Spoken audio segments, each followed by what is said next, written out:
no livro dos Salmos, Salmo de número 2, considerando que o Senhor Jesus é o único Messias, o Rei Sacerdote, o Senhor dos céus e da terra. Leamos no Salmo 2, na verdade, nos versos 7 a 9. Ouçam a leitura, por favor. Livro dos Salmos, Salmo de número 2, verso 7. Proclamarei o decreto do Senhor. Ele me disse: Tu és meu filho, eu hoje te gerei. Pede-me, e eu te darei as nações por herança, e as extremidades da terra por tua possessão.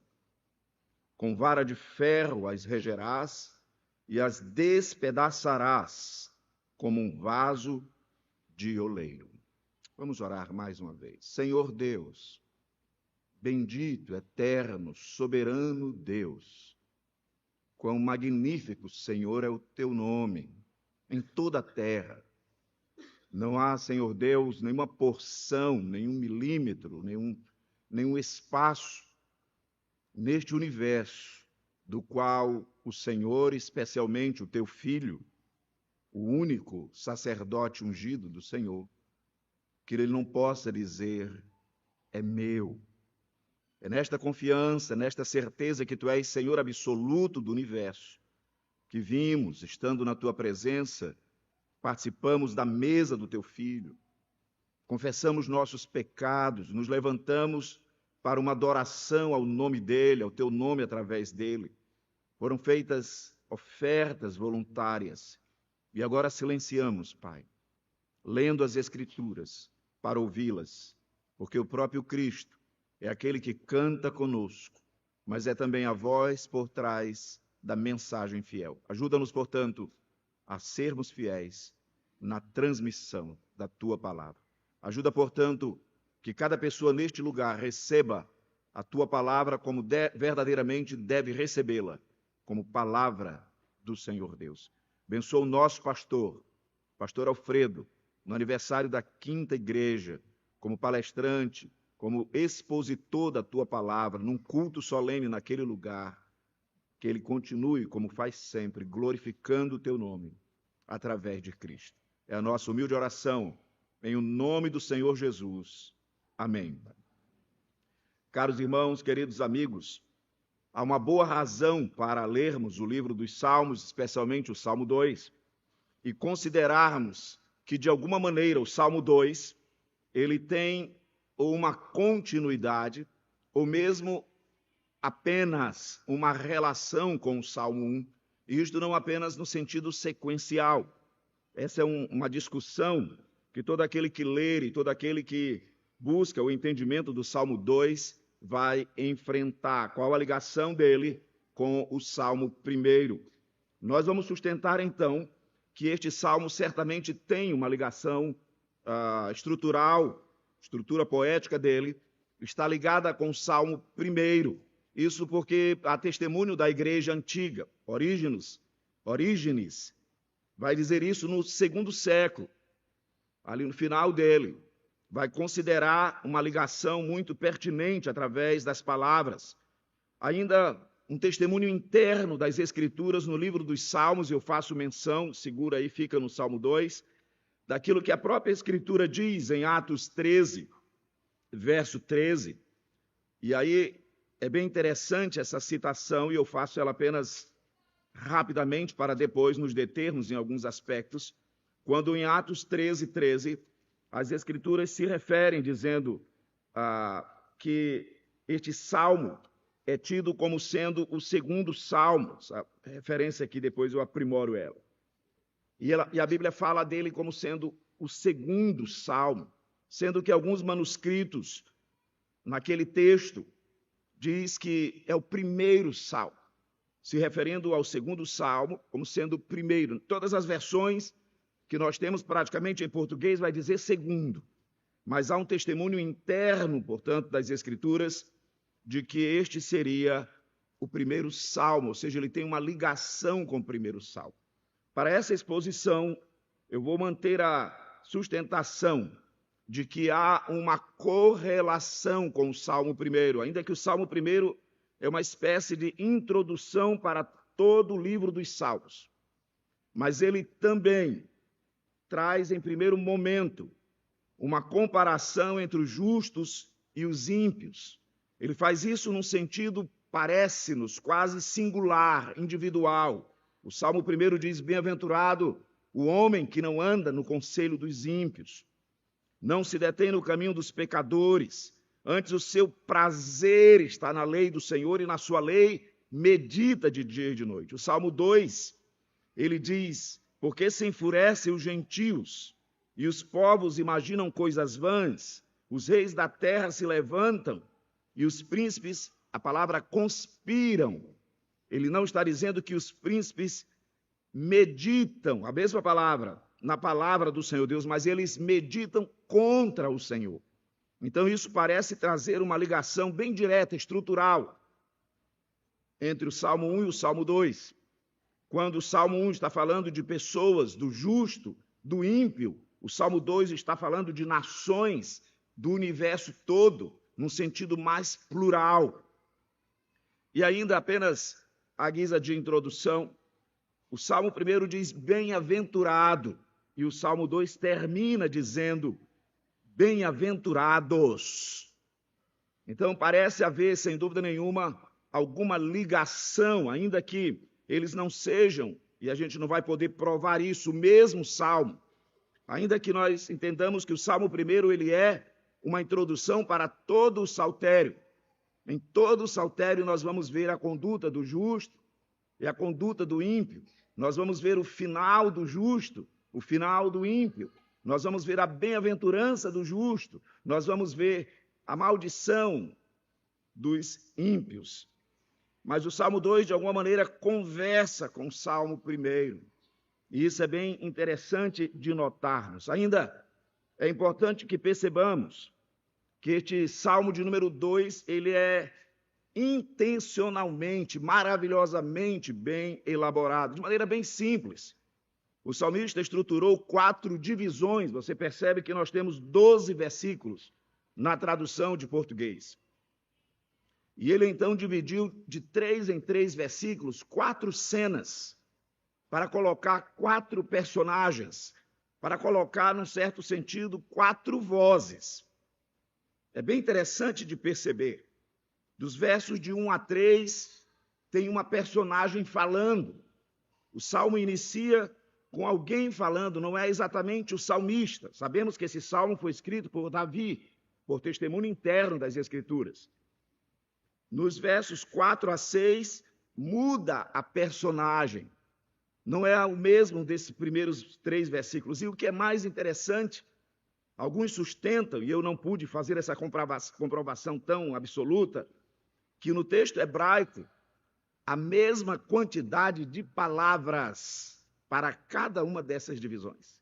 Portanto, você percebe que há uma intencionalidade neste salmo, uma métrica, algo para deixar bem definido, para que as pessoas, ao ler português, isso se perde um pouco. Mas para quando o povo judeu, aquele que domina o idioma hebraico, pudesse bater os olhos nesse salmo, pudesse perceber que há falas distintas aqui. E eu quero, então, de maneira simplificada, seguir essa estrutura natural, mais do que trazer um esboço de sermão, seguir a estrutura do próprio texto, de 3 em 3 versículos, uma personagem, uma fala, até mesmo um lugar para as 3 primeiras falas.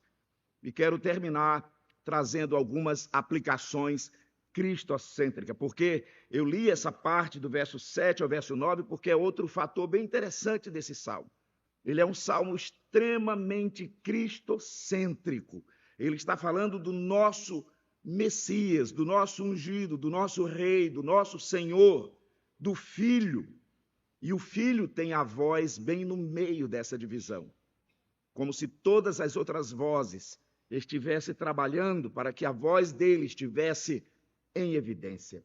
É neste sentido que nós nos alegramos ainda muito mais, lembrando as palavras em Lucas, do próprio Senhor Jesus, que diz que não apenas a lei, como também os profetas, mas os salmos falam a respeito dele, dão testemunho a respeito dele. E tem a palavra do Senhor Deus dizendo: examinai as Escrituras, porque são elas mesmas que testificam de mim. E o Salmo 2 é um exemplo muito claro, muito evidente, de um testemunho singular a respeito de Cristo, que depois será interpretado, e eu vou trazer essa interpretação para sair da minha interpretação, a interpretação do próprio Lucas em vários lugares, citando o Salmo 2. O autor aos Hebreus citando o Salmo 2, de maneira que nós podemos concluir, olhando o texto, procurando entender as vozes, as falas, as finalidades, o conteúdo, e depois indo para o Novo Testamento para procurar ver qual é a interpretação teológica inspirada do Salmo de número 2. Em primeiro lugar, tendo essas considerações em mente, nós vamos verificar que na primeira divisão, os primeiros 3 versículos, as Escrituras nos dizem: por que se enfurecem os gentios e os povos imaginam coisas vãs? Os reis da terra se levantam e os príncipes conspiram contra o Senhor e contra o seu ungido, dizendo: rompamos os seus laços e sacudamos de nós as suas algemas. Essa primeira cena, ela tem como personagem o mundo revoltado. É isso que nós observamos aqui. Os reis da terra, os príncipes se levantando, conspirando, e aí tem uma frase deles, dizendo, e eles estão dizendo exatamente isto: rompamos os seus laços, sacudamos de nós as suas algemas. É isso que nós percebemos nesta primeira cena, a voz do mundo enfurecido, conspirando contra o Senhor Deus do universo, Deus Criador, contra o seu ungido. Isso é muito maravilhoso para nós, porque esta é a primeira leitura que nós precisamos ter de nós mesmos, do mundo que nos cerca. Nós somos incapazes de nos ver a nós mesmos. Os nossos pais nos acostumaram muito mal, porque quando pequenininhos eles fazem muitos elogios, e aí nós temos uma impressão de que nós somos lindos, maravilhosos, bonitinho, bonitinha. Mas as Escrituras Sagradas falam exatamente quem nós somos. Os nossos filhos se enfurecem conosco. Os nossos filhos conspiram contra nós, desde a sua mais tenra infância. Os nossos filhos, se pudessem, eles estariam rompendo os laços. É assim que a gente tem que correr atrás deles. É assim que a gente tem que segurá-los pelas mãos, porque eles não querem o nosso governo, eles querem ser livres, e nós fazemos essa leitura, e eu estou me valendo dela, infantilizada, porque ela parece meiga, né, para a maioria das pessoas. Para a minha leitura teológica, ela não tem nada de meiguice, né? Ela nos remete à depravação, ela nos remete à desobediência. É a realidade atestada de que nós estamos no mundo, no universo, quando os reis, os príncipes, e depois nós vamos ver os juízes da terra, conspiram contra o Senhor. O nosso ser não deseja a sua lei. A nossa alma não aspira pelo seu governo. Essa é a melhor e mais correta descrição do nosso estado e da nossa condição. E isto no sentido lato, no sentido mais abrangente possível. O teólogo Paulo, falando aos romanos, ele vai dizer termos muito mais fortes do que este no capítulo 3 de Romanos, a partir do verso de número 9. O apóstolo Paulo, conhecedor do Salmo de número 2, ele diz que não apenas os gentios, mas os judeus também estão debaixo do pecado. E ele diz nestes termos, capítulo 3, verso 9, que se conclui aos Romanos 3, 9. Temos nós qualquer vantagem só porque somos judeus? Não, de forma nenhuma. Pois já temos demonstrado, diz Paulo, capítulo 2, capítulo 1, que todos, absolutamente todos, tanto judeus como gregos, ou seja, o mundo todo, estão debaixo do pecado. E como está escrito, aqui há uma descrição para aqueles que se incomodam com o salmo dizendo: você conspira, você quer sacudir de Deus as algemas, você se levanta contra ele e contra o seu ungido. Teologicamente, Paulo está dizendo: não há nenhum justo, nenhum sequer. Não há nenhum sequer. Nenhum sequer. Nenhum que entenda. Não há quem busque a Deus. Todos se extraviaram, a uma se fizeram inúteis. Não há quem faça o bem. Não há nenhum sequer. A garganta deles é sepulcro aberto, com a língua urda engano, veneno de víbora está nos seus lábios. A boca eles a têm cheia de maldição e de amargura. São os seus pés velozes para derramar sangue. Nos seus caminhos há destruição e miséria. Desconheceram o caminho da paz. Não há temor do Senhor Deus diante de seus olhos.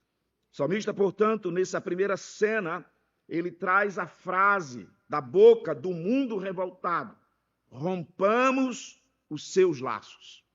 Trata-se de um salmo de entronização.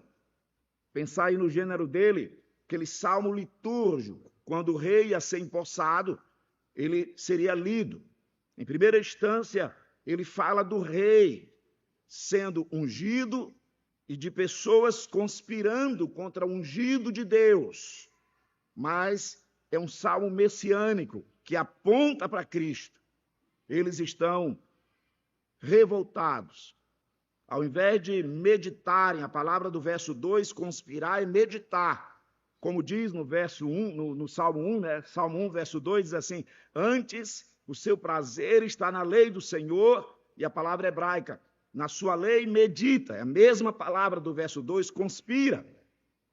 Ela é traduzida como medita no Salmo 1 e 2, e ela é traduzida como conspira. Aquele que tem o prazer na lei e aqueles que estão revoltados com a lei. Essa é a diferença entre o justo e o ímpio. Sendo que no Salmo 2, esse é o retrato da humanidade sem Cristo. Esse é o retrato daqueles que ainda não conhecem o Evangelho. Ainda as Escrituras vão nos dizer no Salmo 14, verso 1,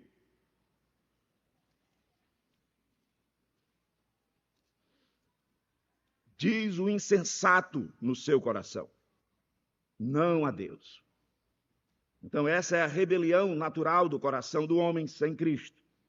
Corrompem-se e praticam a abominação. Foi muito maravilhoso ouvirmos na fé reformada a lembrança de que essa conspiração, essa rebelião contra o Senhor Deus, que é o estado de toda a nação brasileira, não apenas de um grupo, de todas as matizes, de todo o nexo, de todas as circunstâncias, de todos os aspectos, o Brasil inteiro está contido aqui, como aqueles que se levantam, como aqueles que conspiram quando não estão em Cristo contra o Senhor. E aí nós fomos lembrados na fé reformada que não se trata de ignorância, né? Muitas de nós achamos que os pecados dos nossos filhos é apenas porque eles ainda não entendem, não se trata disso. Os pecados nossos, dos homens, dos reis, dos príncipes, é porque eles ainda não compreenderam, não entenderam, não têm sabedoria para saber, não, eles sabem. Só que eles se rebelam contra o Senhor. Nós sabemos e nós não queremos o governo do Senhor Deus. Por isso, a leitura do Salmo 14 diz o insensato no seu coração, mais do que na boca: não há Deus. Corrompem-se e praticam abominação. Já não há quem faça o bem. Segunda cena. Termina esta cena com essa personagem, o mundo revoltado, o mundo se levantando contra o Senhor. Interessante no verso 2, a repetição do contra. E contra o seu ungido. É uma ênfase. Contra e contra. E aí nós vamos então para a segunda cena, nos versos 4, 5 e 6. A personagem aqui sai do mundo revoltado para o próprio Senhor. Esse mundo está na terra, Os reis da terra, o lugar deles é na terra. Este Senhor está nos céus. Muda a cena, muda a personagem, muda, por assim dizer, o espaço que, na verdade, aponta para a limitação deles e aponta para a grandiosidade do Senhor Deus, para com quem eles estão se levantando. Há um quê aqui de ironia. Reis da terra se levantando, conspirando, meditando todo dia, não na lei, mas meditando para sacar a lei deles. Eles estão fazendo isso com aquele que habita nos céus. Qual é a resposta? A segunda cena, versos 4, 5 e 6, traz o Senhor dos céus e da terra, rindo e zombando deles. Esta é a cena da nossa geração. Esta é a cena da nossa pátria. Esta é a cena dos impérios. É assim que o Senhor Deus vê a China. É assim que o Senhor Deus vê a Coreia. É assim que o Senhor Deus vê qualquer outra nação, até dita cristã, lá na Europa, aqui no Ocidente, especialmente citando China e Coreia, mas falando aqui do Ocidente, no Brasil, na América Latina. O Senhor Deus ri-se. Essa é a maneira como essa cena introduz a postura do Senhor dos céus. Ri-se aquele que habita nos céus. Todo mundo está representado nos reis da terra na primeira cena. É interessante que ele não está falando dos sacerdotes nem dos profetas. Ele não está falando de autoridades religiosas conspirando. Ele está falando de governo civil. Essa é a descrição dos governos civis. Os reis da terra, os príncipes do governo civil conspiram contra o Senhor, contra o seu ungido. Mas a resposta é que há um Deus soberano, maravilhosamente soberano, que ri-se aquele que habita nos céus. Essa talvez seja a maneira poética mais linda de retratar a posição absoluta do Senhor Deus, imexível, sem ser perturbado, sem estar preocupado com absolutamente nada, apenas vislumbrando todo o universo revoltado, todas as nações. Não há quem busque, não há quem entenda, a uma se fizeram inúteis. Não há quem busque a Deus. E ele olhando do seu trono, rindo-se, diz o verso de número 4, acrescentando, o Senhor zomba deles. Essa é uma cena inusitada, mas forte, realista, que está nos levando para o Salmo 1 também e para todas as Escrituras. Os ímpios não prevalecerão no juízo. O justo vai triunfar. Parece aos nossos olhos que o mal triunfa. Parece aos nossos olhos que o Senhor Deus está extremamente perturbado com a cena econômica, política, geopolítica, de qualquer forma, do nosso universo. Mas ele é retratado aqui como aquele que habita os céus. E é retratado como aquele que ri-se e aquele que zomba dele. É importante as nossas crianças perceberem, sobretudo as que anotam, que esse texto não está dizendo que o Senhor ri do pecado, que de alguma forma, como de maneira errada, muitos pais sorriem quando vê seus filhos pecando, mesmo que sejam infantes. Nunca o Senhor Deus rirá de pecado nenhum. O sentido da cena é que o Senhor Deus não é afetado no seu ser como os ímpios querem, não será tomado de paixões, porque ele é soberano, ele está no controle de todas as coisas.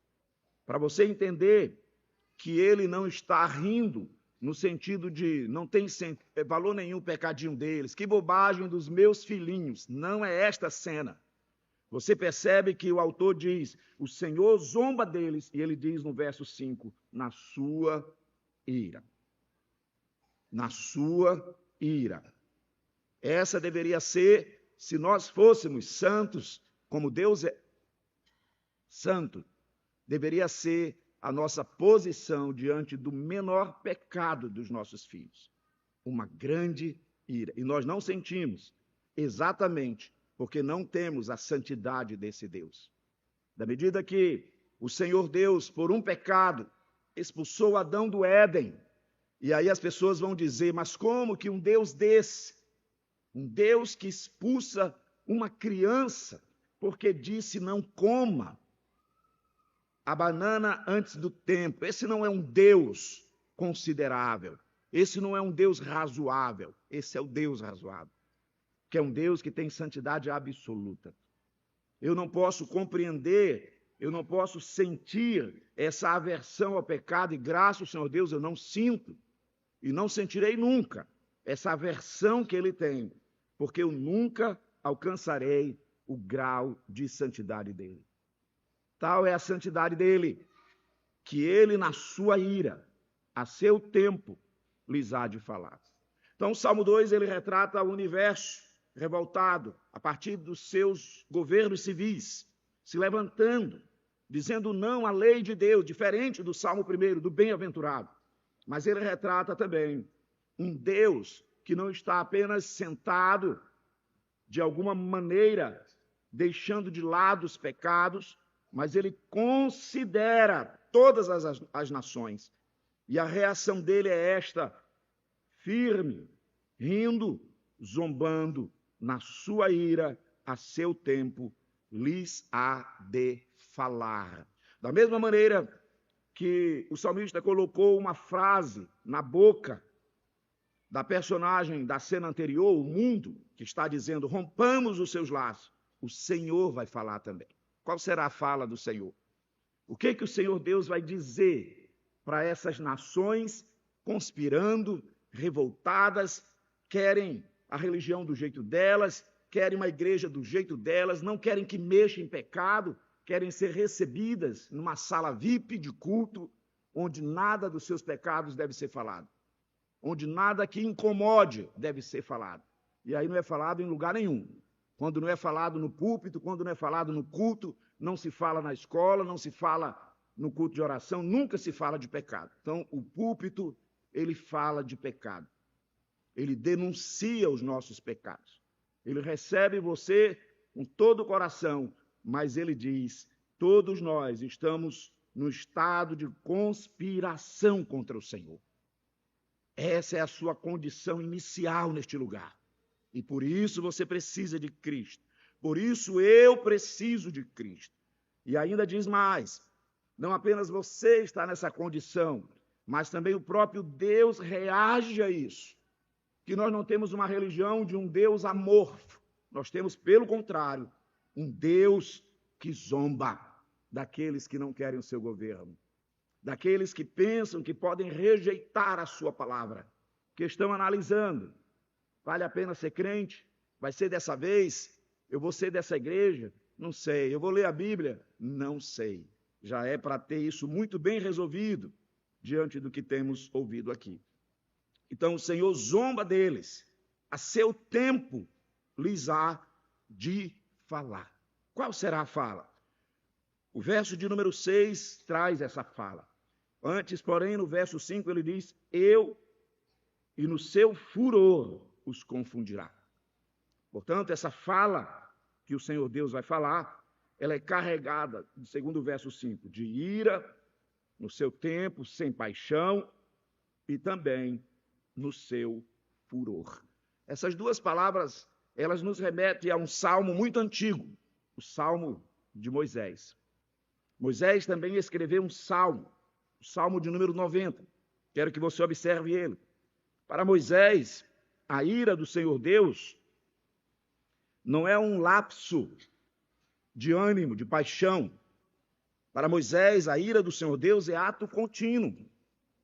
O Salmo de número 90, enquanto nós estamos cantando parabéns por mais um ano, enquanto nós estamos comemorando os dias de aniversário dos nossos filhos e de nossos, Moisés diz que, pelo contrário, Nós deixamos muitas vezes de ver que a nossa vida, os nossos dias, os nossos anos se passam na tua ira. É assim que ele diz no Salmo 90, no verso de número 5. Salmo 90, 5. Tu os arrastas na torrente, são como um sono, como a relva que floresce de madrugada. De madrugada, viceja e floresce. Tarde, murcha e seca. Isso é a vida. Aí ele diz mais, pois somos consumidos pela tua ira. Ele vai usar a palavra furor também. Pelo teu furor, conturbados. Esse é o Deus das Escrituras.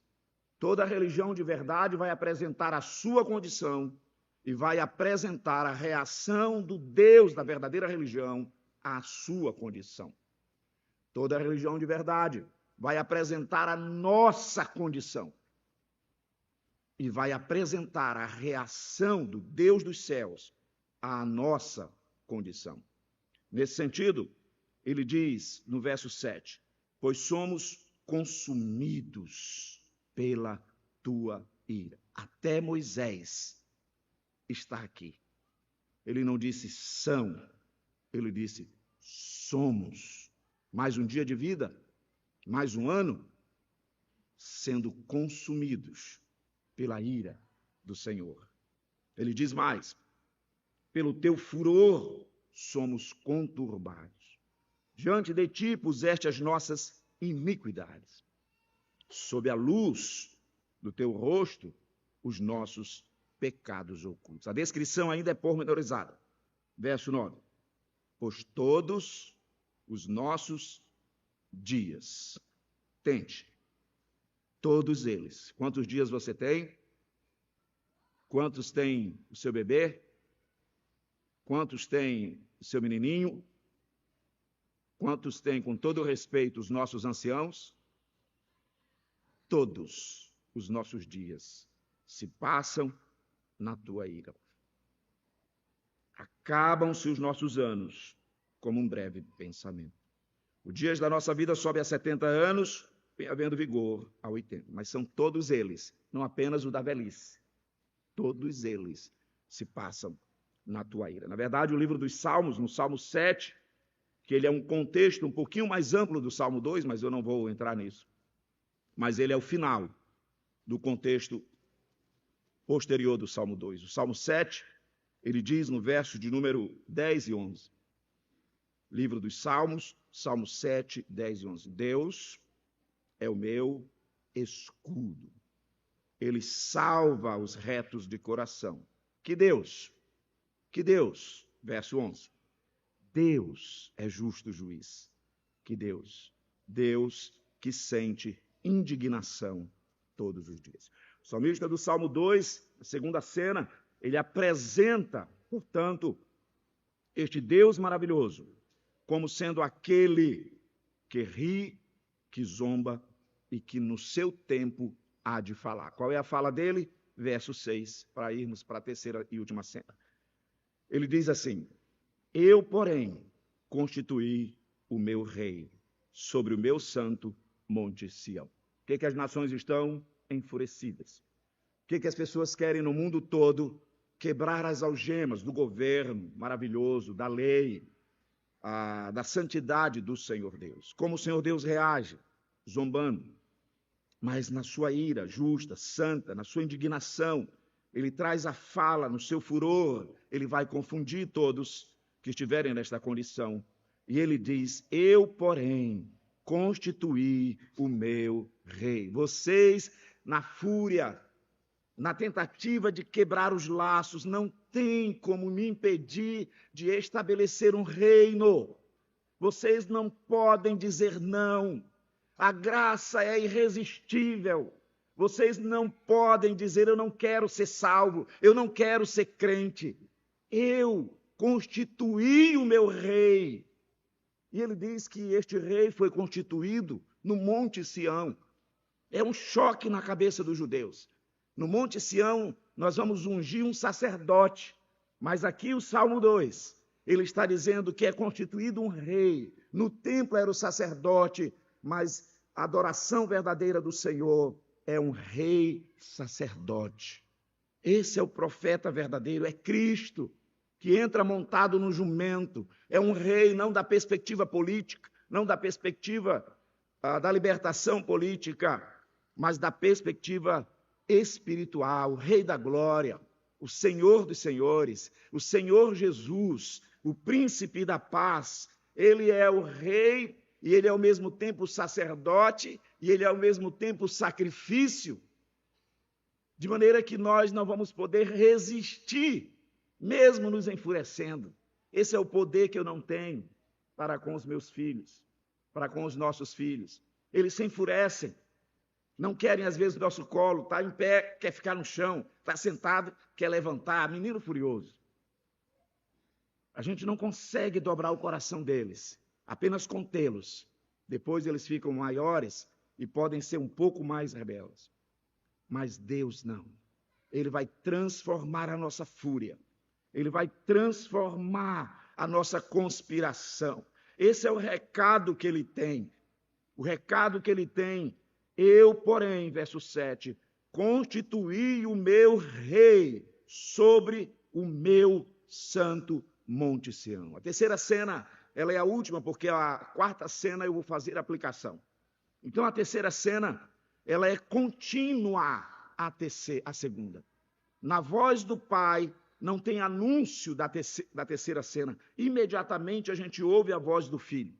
Primeira cena, o mundo enfurecido. Segunda cena, o Pai rindo, zombando e dizendo: eu, porém, independente da sua conspiração, eu estabeleci a minha salvação. Não é uma religião a partir de você, do seu querer, da sua escolha, da sua preferência. É aquilo que eu determino, o meu reino, o reino do meu Filho. E de maneira contínua, já vem a voz do Filho no verso 7. Que salmo maravilhoso. O texto que nós lemos, né? A terceira frase começa dizendo: proclamarei o decreto do Senhor. De quem é essa voz? É do Filho. O Filho aparece nessa terceira cena, porque ele é o rei constituído sobre o Monte Sião. Ele é a resposta para a rebelião natural do homem, para a descrença, a dúvida da palavra, o eu não sei se eu consigo, o eu não sei se eu quero, eu não gosto de limitação, eu quero a religião, mas eu não quero que se meta nisso, se meta naquilo. Aqui está a resposta para essa conspiração. Aqui está a resposta para esse levante contra Deus e contra o ungido. É o verso 7. Proclamarei o decreto do Senhor. Ele me disse, o Filho falando, o Senhor me disse: tu és o meu filho, eu hoje te gerei. Pede-me e eu te darei as nações por herança. Quem governa as nações? O seu próprio pecado? A quem está entregue o governo no coração dos reis e dos príncipes? A Deus. E ele vai dar ao filho quando ele quer. Se o filho pedir, ele dá a China toda. Se o filho pedir, ele dá a Coreia do Norte inteira. Se o filho pedir, ele dá a África, ele dá toda a Ásia. Pede-me e te darei as nações. Por isso ele está rindo, por isso ele está zombando, mas ao mesmo tempo indignado, furioso, tudo de maneira santa e justa. Porque ele constituiu, não apenas criou, não apenas estabeleceu, não apenas deu à luz, mas ele é a vida, a respiração e tudo mais de todos os homens no universo todo. É isso que esse salmo diz. Ele diz então: pede-me e eu te darei as nações por herança, as extremidades da terra por tua possessão. Ele diz no verso 9: com vara de ferro as regerás e as despedaçarás como um vaso de oleiro. É isso que Cristo faz. É isto que o Senhor Jesus faz. Quando eu venho buscar a religião centrada no homem, quando eu venho buscar a religião do jeito que eu quero, assim que eu me aproximei da igreja presbiteriana, 4 anos, na adolescência, estava muito chato, não gostava, não queria pregação, não queria culto, queria viver para mim, até que ele me despedaçou. Com 17 anos, eu conheci esse proclamador do decreto do Senhor. Aquele que ouviu o próprio pai dizer para ele: tu és meu filho, pede-me e eu te darei as nações por herança. Ele vai governar não a partir do que você acha, meu filho. Você gosta? Você quer? Você acha legal? Não, ele vai governar com vara de ferro. Não podia obedecer minha mãe, não tinha prazer nela, e como eu me arrependo e me envergonho de não ter honrado a minha mãe. Não tinha prazer. Ela chamava Saf para orar, porque eu não estava indo à igreja. E eu saía e entrava no quarto, e ela batia vergonhosamente, eu não abria. 14 anos. E eu ouvi ela dizer: ele não quer abrir. E as irmãs: tem problema não, irmã, a gente ora por ele. Eu ouvia. Até que ele me despedaça. Que ele faz aquilo que nenhum pai pode fazer. Ele me atrai para ele. O meu coração, a minha cerviz é governada não com cordas de pano, vara de ferro. Porque é só assim que o pecado se quebra diante do Rei da Glória, de Cristo. Nosso coração rebelde, ruim, falando do meu. E ele então, com vara de ferro as regerás e as despedaçarás como um vaso na mão do oleiro. Ah, irmãos, esse salmista compreendeu a salvação que vem desde toda a eternidade. Ele compreendeu a condição humana, revolta, conspiração, a posição do Deus grandioso e a pregação do Evangelho. O Evangelho verdadeiro, centrado no Filho, em Cristo Jesus. O livro de Atos, por favor, no capítulo 4, para que nós possamos ir às aplicações. Esse salmo é um dos mais citados. Vou poupá-los de muitas citações, mas ele é muito citado. Ele foi várias vezes citado por Lucas e pelo autor aos Hebreus. No capítulo 4, queridos irmãos, amado amigo que está conosco, há uma realidade claríssima aqui da aplicação deste salmo. Atos, capítulo 4. O verso 23 diz exatamente assim, Atos 4, 23. Uma vez soltos, foram presos, estão diante do sinédrio, proibidos de pregar, ameaçados de pregar. E no verso 23, uma vez soltos, procuraram os irmãos e lhes contaram quantas coisas lhes havia dito os principais sacerdotes e os anciãos. Então, no verso 24, ouvindo isto, as ameaças das autoridades, a proibição de pregar o evangelho, as surras, os açoites, os reis conspirando contra o Senhor e contra o seu ungido. Eles lembram do Salmo 2. E aqui Lucas coloca o Salmo 2 a partir do verso 24, dizendo: ouvindo isto, unânimes, quer dizer, todos juntos, levantaram a voz a Deus e disseram: Tu, soberano Senhor, que está nos céus, que ri, que zomba, que fizeste o céu, a terra, o mar e tudo que neles há, que disseste por intermédio do Senhor Espírito Santo, e aqui ele diz quem é o autor do Salmo 2, o Senhor Espírito Santo. E ele diz também quem é o escritor do Salmo 2, por boca de Davi. Nosso Pai, teu servo. Aí ele cita o Salmo 2.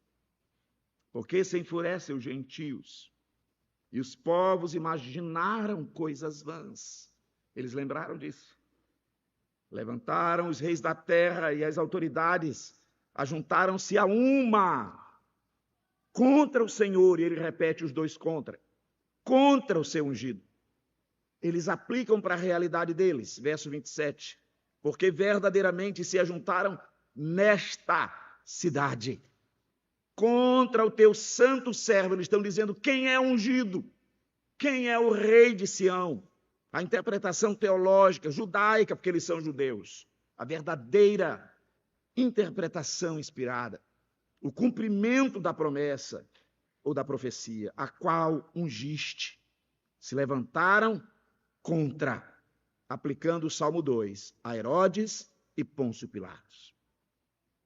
Reis da terra, príncipes conspiram, se levantam com gentios e gente de Israel. Sim, o Salmo 2 é contra Israel, que se levantou contra o ungido, veio para o que era seu, mas os seus não o receberam. Que nem nós, muitas vezes, como eu dizia de mim, criado na igreja, mas levantado contra ele, vendo a flanelógrafa, as histórias, os desenhos, a professora, mas ali não amando nada daquilo.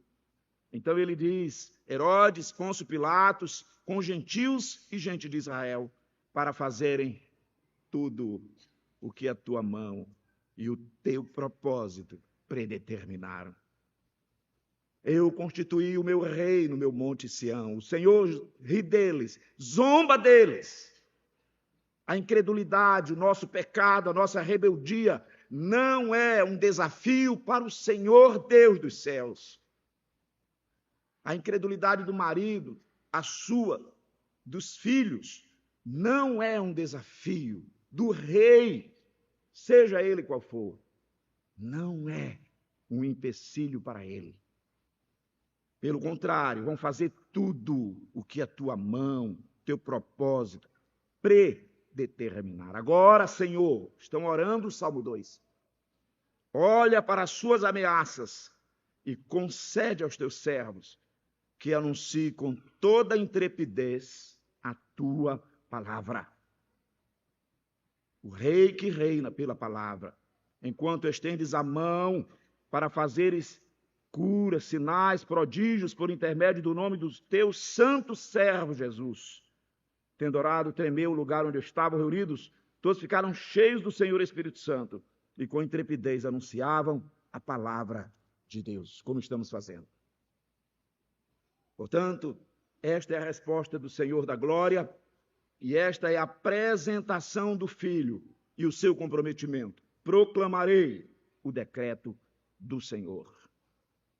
Ele me disse, ele se apresentou, tu és o meu filho amado. Quantas vezes aparece isso na Bíblia? No batismo, na transfiguração, este é o meu filho amado. A ele ouvi. Por isso um salmo cristocêntrico. Quero, portanto, queridos amados, tendo falado das três cenas, das três personagens, das falas de cada um deles, dizer que este salmista elaborou de maneira, como eu disse, maravilhosa, de 3 em 3 versos, possivelmente com o mesmo tanto de palavras, para chegar no verso 10 e então se transformar num pregador da palavra. Salmo de número 2 termina com o salmista sendo um missionário, um pregador. Ele vai falar para os reis da terra, ele vai falar para nós nesta noite. Por isso a primeira aplicação, a partir do verso 10, olhando, vendo essa maneira maravilhosa do rei sacerdote se apresentar nesta quarta cena, o salmista entra e diz, agora, pois, ó reis da terra, ó reis, sede prudentes, deixai-vos advertir, juízes da terra, reis, príncipes e juízes. O apelo, a pregação, a proclamação pastoral é para o governo civil. Rebelado, sacudindo os laços, conspirando, mas diante do Senhor, vindo à presença do Senhor, não terão a liberdade de fazer o que querem, de se unir à igreja, de pedir voto, como nunca será feito aqui, graças ao Senhor Deus, e não é feito nas igrejas presbiterianas. Não serão recebidos como personagens ilustres no culto. Pelo contrário, estarão aí nos seus lugares, como nós estamos no nosso. O lugar aqui é de glória e de honra para Deus e para o seu Filho. E aí então, a palavra para eles é: sede prudentes. Deixai-vos advertir, juízes da terra. Essa é a palavra. Em primeiro lugar, esse salmo altamente cristocêntrico fala do Filho como um rei que deve ser servido, que deve ser reconhecido acima de todo o reino. Na casa há um reinado. Nós, como os pais, devemos nos submeter ao reinado do Filho. Uma necessidade de que o Evangelho, o império do Evangelho, seja estabelecido. Sede prudentes. A sabedoria está em ouvir essa pregação, esse anúncio, as falas, as cenas e ser prudente. O que você vai fazer com a pregação? O que você vai fazer com a realidade exposta? Deixai-vos advertir, juízes da terra. Todos nós. Sirvam ao Senhor com temor e alegria, diz o verso 11. Servi ao Senhor. O que Ele requer de nós? Adoração. A palavra significa isto. Adorá-lo de maneira correta, não do seu jeito, não como você quer. Nada te perturbe, apenas uma palavra para abençoar, apenas uma palavra para prosperar, apenas um grupo para pertencer. Não. O anúncio do seu pecado, da sua transgressão, da sua rebelião, da sua revolta, da sua vã tolice, da nossa, de querer sacudir as algemas. Mas o convite sério, agudo, servir ao Senhor como deve ser servido. Com temor, com alegria, ele diz. Alegrai-vos nele, até a nossa alegria nele é com temor. Mas alegrai-vos nele, como nos alegramos na mesa hoje, como nos alegramos no culto. Mas devemos fazê-lo em Cristo. É isso que diz o verso 12. O Filho é o centro da comunhão do Pai. A pregação e o salmo terminam com o convite: beijai o Filho. Falando de Cristo. Este é o convite para nós, porque nele está a salvação. Beijai o Filho, para que não se irrite e não pereçais no caminho. Quando Samuel ungiu, essa é uma figura muito interessante. Samuel foi ungir o primeiro rei em Israel, chamado Saul. Samuel é um juiz, sênior, idoso, decano. E o Senhor Deus deu a ele: acabou para você, não vai julgar, vai transferir para um juiz, para um rei. Primeiro rei de Israel. Samuel derrama o óleo sobre a cabeça dele. Falo de Saul. E depois Samuel o beija. Essa é a imagem que esse salmo nos remete. Samuel está dizendo: a minha honra, o meu respeito, eu fui juiz, eu governei aqui, mas agora é o Senhor que governa. O meu respeito. Samuel está dizendo: eu quero receber do Senhor a benevolência. Isso é beijar o Filho. Na igreja não é você que vai ser recebido com um beijo, é você convidado a beijar o Filho. Todos nós, recebendo o Filho como rei, reconhecendo o seu senhorio, a sua grandeza, o seu poder, a sua glória, a sua majestade, beije o Filho, para que ele não se irrite, porque ele é o juiz de toda a terra. Não rejeite o Filho, beije o Filho. Por isso os versos finais vão terminar dizendo: porque dentro em pouco se lhe inflamará a ira. Portanto, queridos, nessa noite, tendo nos esforçado para apresentar este evangelho no Salmo de número 2, nós o convidamos para fazer como temos feito aqui, como Samuel fez. Botar a nossa submissão e lealdade para com o Filho. Dobre o joelho diante do Rei da Glória. Faça isso hoje. Hoje, se ouvirdes a sua voz, não endureçais o vosso coração. Reconheça-o como seu próprio Deus. Faça isto ainda hoje. Acabe com a sua rebelião, é a palavra do Salmo. Traga a ele tudo que é seu, todo o seu ser diante dele. Estamos pedindo para a igreja, estamos pedindo diante de Cristo. Nós não queremos os seus bens e as suas posses. Não somos mercenários. Mas tudo seu, seu tempo, seu trabalho, tudo seu, tudo nosso, tem que estar aos pés de Cristo. Beije o Filho. Entre para as fileiras dos súditos. Saia da rebelião cósmica contra o ungido, contra o Senhor. Condenamos a rebelião, mas também fazemos parte dela. Siga-o em tudo aquele que ele ordena. Não rejeite a sua lei e a sua palavra. Faça tudo, meninos e meninas, jovens, homens e mulheres, tudo o que ele disser. Você, neste culto, está na presença do Rei da Glória. E ele requer de nós submissão e adoração. Alegria, temor e tremor. Cristo é o Senhor, querido irmão e amigo.